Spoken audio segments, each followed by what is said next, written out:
Under no circumstances should you miss this video. Should you? What's wrong with this sentence? Normally we say you should, but it's not a normal sentence, and there is nothing wrong with this sentence. Welcome to the advanced level of grammar. Yes, inversion. What is inversion? Inversion means vice versa, like this, when we change the place of two things. In this case, we change the place of what? Which part of the speech? We change the place of subject and auxiliary verb. If you don't know what is auxiliary verb, you need to first check lesson 7. I talked about auxiliary verbs a lot. And here we are going to learn how can we speak different. And in this situation, I don't give you only information. I can show my feeling to you and emotions. Inversion is emotional, stronger, and even it can be threat. We can use it in courtrooms or everywhere. And it is poetic. It is interesting. Let's listen. Look at this man. He's sitting in the cafe, outdoor cafe, or in front of the cafe. I want to say something about him. First, I want to make a sentence normal sentence, and I use adverbs. We have two types of inversion. First one is adverbial inversion. What are adverbs? Adverbs look like always, sometimes, never, every day. They are adverbs. Here we need negative adverbs. Look like never, seldom, rarely, hardly ever. Let's make a sentence. Normally I can say he seldom has waited for meeting and he has never felt so nervous. But when I use inversion, I want to show you he's very nervous. His face doesn't seem like he's nervous. Yes, I use inversion even for the picture.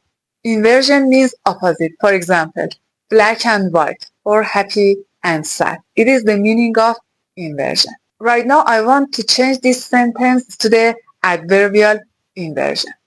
How can I do this? Let's listen carefully. First, I use seldom. Seldom is an adverb and it is negative. My sentence is present perfect. I said he has waited. I change the place of auxiliary with subject and I can say seldom has he waited for meeting and never has he felt so nervous. Let's look at the other example. As soon as he had sat down, his cell phone started ringing. Let's change it right now. After talking about this man, his feeling and this scenario, I'm to talk about conditional inversion. Inversion form is not only about emotion and something poetic. We can talk stronger and more efficient. So we can use it in the code. Let's go to the code. As I talked about conditional forms before in lesson 23, so here I can only say we have 5 types of conditionals.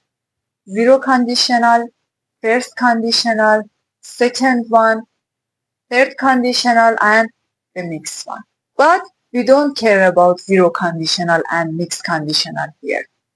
About inversion, first conditional, second conditional, and third conditional is matter. Let's look at her. Usually in first conditional, I can say if the jury found out she's guilty, she will face to a long sentence. Let's change it to inversion. I delete if and I use should instead of if. I can say should the jury find out she's guilty, she will face to long-term sentence.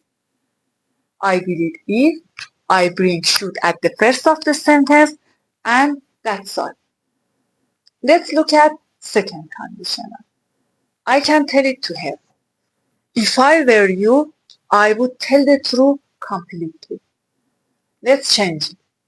Again, I delete if. And I change the place of auxiliary and subject. Easily it happens.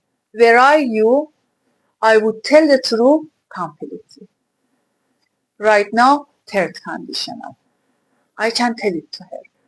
If she had been an educated person, she wouldn't have committed this crime, or she shouldn't have committed this crime. Commit means do, but we use it for crimes. Let's change it into inversion form. First, we delete if, and again, easily we change the place of auxiliary with subject.